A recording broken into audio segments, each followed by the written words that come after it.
Hello everyone, আমি Sneha and welcome back to our channel. চলে এসেছি আবার একটা নতুন ভিডিও নিয়ে। তো এখন আমি ঘুম থেকে উঠলাম সকালবেলা, প্রায় বাজে ওই 9টা সাড়ে 9টার মতো।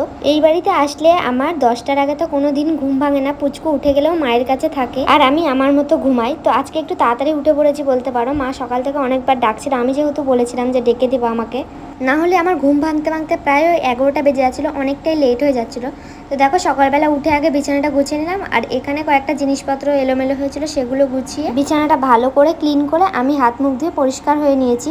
আর দেখো মা এদিকে পুচকুর জন্য বিস্কুটের প্যাকেট কিনে এনে দিয়েছে। তোমাদের আগেই বললাম যে আমি ঘুমাই বা না ঘুমাই, মা পুচকুর জিনিসটা রেডি করে দেয়। তারপর আমি ফ্রেশ হয়ে এদিকে চা বসিয়ে দিয়েছি আর পুচকুর জন্য কর্নফ্লেক্সটাও করে দিয়েছি। মা যেহেতু দুধ এনে দিয়েছিল সকালবেলা, মাকে কালকে রাতেই বলে রেখেছিলাম যে পুচকুকে সকালবেলা কর্নফ্লেক্স করে দেবো, দুধটা এনে রাখবা।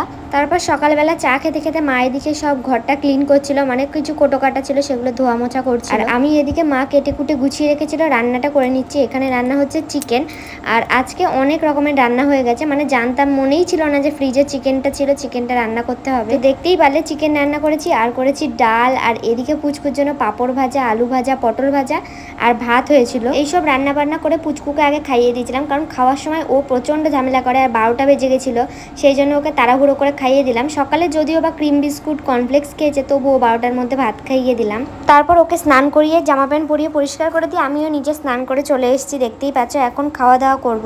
আর যেহেতু চিকেন রান্না হয়েছিল, বুনুকে ফোন করেছিলাম আসার জন্য, আর তাছাড়াও মুদিখানা দোকানে যাওয়া ছিল কিছু কেনাকাটা করার জন্য। আর দেখো আগের দিন মা গিয়েছিল তারাপীঠে, তো ওখান থেকেই পুজো দিয়েছে, সেই প্রসাদটা নিয়ে এসছে। আর আমি যেহেতু প্যারা খেতে ভালোবাসি, মাকে বলে দিয়েছিলাম যে আসার সময় প্যারা নিয়ে আসবা, সেই জন্য আমার জন্য 1 প্যাকেট প্যারা নিয়ে এসেছিলো, আর তার মধ্যে প্রায় অনেকটাই আমি শেষ করে দিয়েছি। রাতেবেলা ভাত খাওয়া দাওয়ার পর আমি বসে বসে প্যারা খাই, তারপর ঘুমাই। আর তাছাড়াও দুপুরবেলা স্নান করে উঠেও আমার যে কোনো রকমের মিষ্টি খেতে খুব ভালো লাগে, মানে ঝাল টক আমার কোনো খাবারই পছন্দ না, শুধু মিষ্টিটাই আমি ভালোবাসি। তারপর দেখতেই তো পারলে বুনু এসেছিল, খাওয়া দাওয়া সেরে আমরা বসেছিলাম লুডো খেলতে। এটা আমাদের ডেলি অভ্যাস, খাওয়া দাওয়া করে একদান করে লুডো খেলবো। আর আজকে আমাদের সাথে পুচকুও পার্টিসিপেট করেছিল। অন্যদিন পুচকুকে ঘুম পাড়িয়ে তারপরেই আমরা লুডো খেলতে বসি, কিন্তু আজকে পুচকু ঘুমায়নি বলে পুচকু আমাদের সাথে লুডো খেলছিল। ওকে যেহেতু লুডো খেলায় নেওয়া হয়নি, সেই জন্য ওকে সাপ খেলাটা বের করে দিয়েছিলাম। ও দুজনের দানই টানছিল আর দারুণ মজা পাচ্ছিল। তারপর লুডো খেলে আমরা একটা টানা ঘুম দিয়েছিলাম। প্রত্যেক দিনই ওই 4টের দিকে ঘুমাই আর সন্ধ্যাবেলা উঠি। আজকে কেন জানি না আমার একটু ঘুম পাচ্ছিল না, মনে হচ্ছিল অন্য কিছু খাই।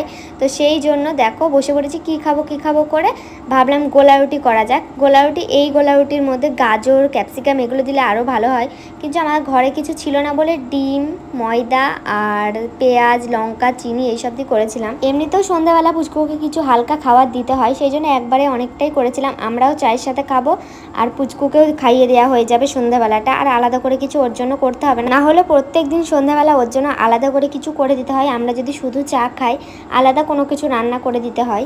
তারপরে এই সবগুলো করতে করতে চলে এসেছিলো ফুচকা। যেহেতু দুপুরবেলা প্রচণ্ড বৃষ্টি হয়েছে, সেই জন্য ইচ্ছা করছিল ফুচকা খেতে। আর ফুচকার আওয়াজ শুনে পুচকু দেখো বাইরে চলে এসেছে ঘুম থেকে উঠে। তারপর আমি, মা, পুচকু 3জন মিলে ফুচকা খেলাম। ফুচকা খেয়ে দেন ঘরে গিয়ে ওকে সন্ধ্যাবেলা কিছু খাওয়াতে হবে বলে এই যে এখানে ওর ফুচকার চাটনি নিয়েছিল, সেই চাটনিটা নিয়ে এসেছিলাম, আর এই গোলা রুটিটা দিয়ে ওকে খাইয়ে দিলাম। আর মা দেখো আমাদের জন্য চা করে নিয়ে চলে এসেছে, এখন এই চাটা খাওয়া হবে। তারপরে হঠাৎ করে মামি ফোন করেছিল যে যাওয়ার জন্য। আমি তো এমনিতে বসেই ছিলাম, চাটা খেয়ে কী করবো বুঝতে পারছিলাম না, তাই আমরা বেরিয়ে পড়লাম সবাই মিলে। আর ওখানে গিয়ে প্রায় অনেকক্ষণ গল্প গুজব করে আসার সময় পুচকু বলছিল মোমো খাবে, সেই জন্য মোমো নিয়েছিলাম ওর জন্য। যেহেতু যাওয়ার সময় আইসক্রিম, চকলেট সব কিছুই খেয়েছে, তাই আর কিছুই চাইতে পারছে না, সেই জন্য মোমো দেখে বললো আমি মোমো খাবো। তারপর মোমো খেয়ে বাড়ি এসে আমরা ভাত খাওয়া দাওয়া করে নিয়েছিলাম, সেটার আর কোনো ভিডিও করা হয়নি। দেন পুচকুর জন্য দুধ নিয়ে বসে পড়েছি, এখন ওকে দুধ খাইয়ে ঘুম পাড়িয়ে দেবো।